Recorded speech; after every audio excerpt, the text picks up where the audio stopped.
What type of D&D do you enjoy the most? Do you enjoy rich, story-driven narrative games where there is a brief adherence to the rules? Or the gritty realism of a blood-soaked dungeon as you crawl through it only to get a measly sum of gold coins? There are about 1 million ways to play D&D and just about as many people playing this game, and the differences between them are vast. But as humans, we love categories. You'll see a lot of videos on YouTube from great YouTubers talking about the different types of players. Matt Colville, how to be a great DM.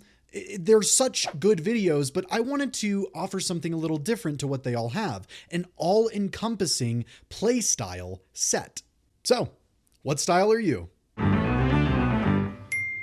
Howdy folks, welcome back to Delver. In the science of communication, my field of study, we have something called love styles, and this is basically the ways that we like to express ourselves and receive love from partners in a relationship. Kinda like love languages, but more tested. The love styles we learn in communication are Eros, the intense love, Storge, the stable love, and Ludus, the non-committed love. These are the primary love styles, but there are secondary love styles that you get from mixing and mashing all of the different three together. Pragma, the practical love, Mania, the obsessive love, and Agape, the selfless love. What do love styles have to do with what type of D&D player and DM I am? Well, as you might know, there are 3 pillars of D&D: exploration, combat, and roleplay. Do you see where I'm going with this? I think we can use these 3 pillars of Dungeons & Dragons to create a similar spread of different playstyles. After doing this for a little bit, I realized all of these playstyles I've played with DMs and players that are exactly this before. So let's go through them. The Archaeologist. In the forgotten tombs and unknown forests of the world, you feel most at home. Secrets lie behind every corner, and every moment could be your last. However, you continue on because there's nothing like exploring a world that is completely unlike our own. The Archaeologist is a dungeon master that loves the wide open world, a place that they can explore with their players, and the deep, intricate lore of their world waiting to be discovered by them. Yeah, there might be some combat and roleplay sprinkled in, but the main draw of this dungeon mastering style is exploring the world, finding those secret tidbits of lore, and making sure that this world feels alive in its own right.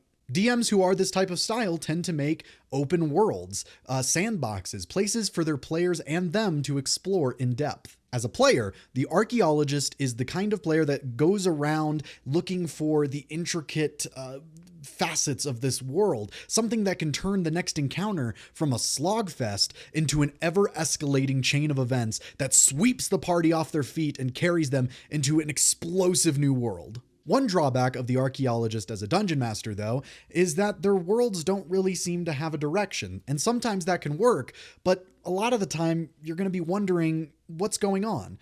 Is there a BBEG? Is there a point to all of this? Probably, but you haven't found it yet. So get out there. The Tactician. Huge battles that last for hours. A miniature collection that could be put up as collateral to buy a new house. The Dungeon Master just wants to challenge you, but their monsters want to win. The Tactician is the kind of Dungeon Master that grew into the hobby through wargaming, or they probably have over 200 hours in Total War or XCOM. Their games incorporate massive, complex battles that adhere to the rules a little bit more closely than a lot of the other styles. For the Tacticians, consistency is king. As a player, the Tactician is your munchkin, your min-maxer, the optimized build of whatever class and race they are playing. Now, some people might see this as a power gamer, but I don't think that's true. I think the fantasy to them isn't role-playing or picking a lock. It is maximizing their character, kicking ass, and taking names. You might not be able to count on them to speak a lot or to do these intricate things on the side with the party, but when you're surrounded by gnolls, they're going to be the one running into that horde to help you. One disadvantage to a campaign run by a Tactician is that you as a player might feel endangered. And that's because you are. Death is a part of the game to the Tactician, and any kind of deus ex machina or allowance that, saves you in the heat of battle, that's going to feel cheap. That's not going to feel like an actual intended consequence of a situation going awry. You'll probably die. The Storyteller. Great epic stories and large, sprawling adventures. This is the Lord of the Rings and Game of Thrones bread and butter. The Storyteller is a dungeon master that has a story to tell, and they're gonna tell it. These are your former theater kids. These are the people that can't wait to bust out that new voice they've been practicing. Or, man, I can't wait to use that line that I used when I was playing the Phantom in high school. Do they have Phantom in high school? I assume so, but I don't think I've ever seen a show of it. Is there like a Phantom Jr.? That'd be hilarious. Combat and exploration are present in this kind of game, but it's going to be the back seat. Most encounters are going to be solved using your mind and diplomacy, charisma rolls, acting. As a player, this is going to be the face of your party. This is a kind of player that likes to talk a lot and tries to resolve situations even if they're going to die trying to do it that way. Or if they kill everyone else, they don't care, they're going to do it. The main drawback to a storyteller's campaign is that it's going to be a little bit railroaded. And I'm not saying they're going to shoot down ideas and they're not going to say, well, that just doesn't happen because that's not what I wanted to happen. No, they're going to think about what their characters, their NPCs are thinking about all the time. It's not that they're ignoring your idea. It's just that the NPCs already thought of it and have already made a way to counter the players at every turn. Or at least they'll say that. Even if they haven't done that, it makes it more dramatic if they did. Those are the three primary styles of Dungeons and Dragons, but remember, we also have the secondary styles that are going to be mixes and matches of those three styles. So, what are they? The Crawler. Trudging through the deep, dark, dank crypts is where this person thrives. You use poles to test corners. You use ladders to get across gaps. There is a lot to explore and a lot to fight because not doing either will be your doom. Crawlers are the classic Dungeons & Dragons early 70s, 80s archetype. These dungeon masters are going to pride themselves on their intricate dungeons or their multi-layered, multi-roomed mansions in a different plane of existence. Traps, monsters, treasure. As a player, the Crawler is a paranoid and singularly focused individual. Every scenario is a puzzle, and all it takes is a little bit of thinking and perfect mastery and use of the random assortment of items they found or bought to get past it. Have you ever had a player try to insta-kill a boss through some kind of game-breaky way, like the bag of holding and portable hole scenario?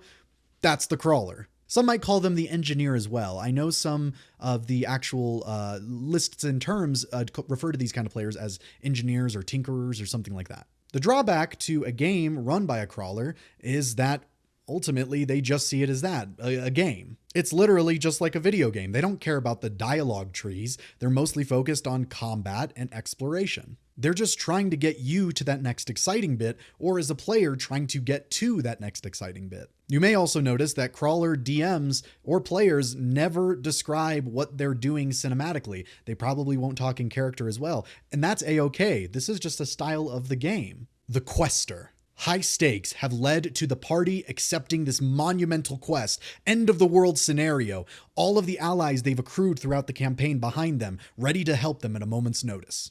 A paladin prepared to die for her oath. Her pride demands it, and she won't think twice about doing it. It's her destiny, after all. The Quester is a dungeon master who prefers quest-driven narrative. Their worlds are rich and beautiful and filled with complex and interesting NPCs, but combat is the main goal. It's the thing that'll get them to the next spot in the game. For every quest needs a quest giver and a boss monster to defeat. As a player, the Quester is going to write a very complex, interesting backstory that isn't just a part of their past, it's going to set the foundations for how they act, what they'll do, and the character arcs they'll go on throughout the campaign. And combat is the fuel that fires them up to do the roleplay that will go alongside it. This is the playstyle that I am the most like, and I think a lot of my friends like Ridley, who plays Godfrey in the Heroes of Highhaven, she's also very much like this. The major drawback to the Quester is similar to the Storyteller. They're going to get caught up in their own game, their own story, their own world, and they're going to forget that it doesn't have to be this ever-exceeding, this ever-growing set of circumstances, exciting drama at every corner. They'll end every session with a dramatic reveal, but what they need to work on is being able to take a breath, allow a moment of rest and reprieve, because that is interesting as well. Pedal to the metal, let's slow down a little bit. Finally, the Inspector. There is something afoot, and I can assure you there is either a complex web or one about to be discovered. The Inspector is the kind of dungeon master that has encounters in the game, but they don't really expect the players to fight that, do they? They'll die. Like, why else would I put an Empyrean against 3 level 4 casters?